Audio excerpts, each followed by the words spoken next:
Hello bachcho, let's read the question. Question says that the wire in the figure below is being moved downward through the magnetic field as to produce induced current. Okay, first question is moving the wire at higher speed.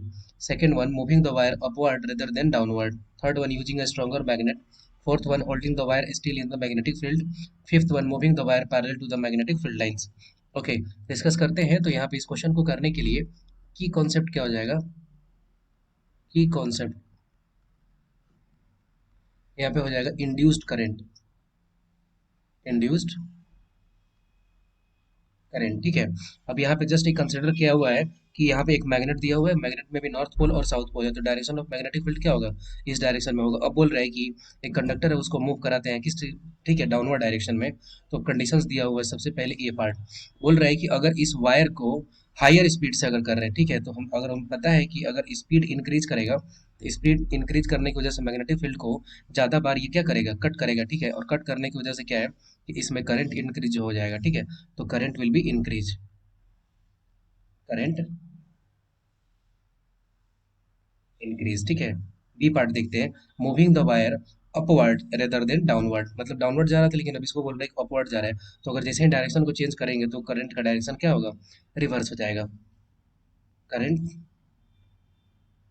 Reverse, ठीक है।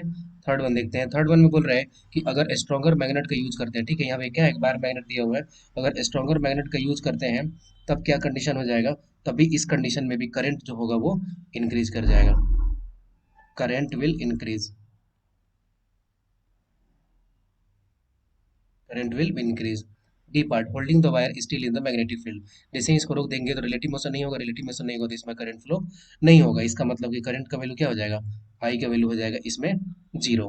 और बोल रहा है कि ई part में क्या बोल रहे हैं? Moving the wire parallel to the magnetic field lines. अब अगर ये पैरेलल होगा तो हमें पता है कि मैग्नेटिक फील्ड और करंट का जो डायरेक्शन है, ठीक है, वो क्या होना चाहिए, मतलब जो डायरेक्शन का मूवमेंट, ये मूवमेंट का डायरेक्शन हो गया। और यहाँ पे मैग्नेटिक फील्ड, अगर ये दोनों अगर पैरेलल होता है तो इसके बीच में एंगल कितना हो गया? थीटा का वैल्यू हो गया जीरो। और अगर थीटा का वैल्यू 0 डिग्री हो गया, 0 डिग्री, इसका मतलब कि किसके साथ रिलेट करता है? ये साइन के साथ रिलेट करता है। और साइन 0 डिग्री का वैल्यू कितना होता है? साइन जीरो होता है जीरो। इसका मतलब कि इसमें करंट आई का वैल्यू क्या हो जाएगा? जीरो। इसका मतलब करंट इस टाइम पे फ्लो नहीं करेगा अगर वायर जो है वो पैरेलल हो जाए किससे? मैग्नेटिक फील्ड लाइन से।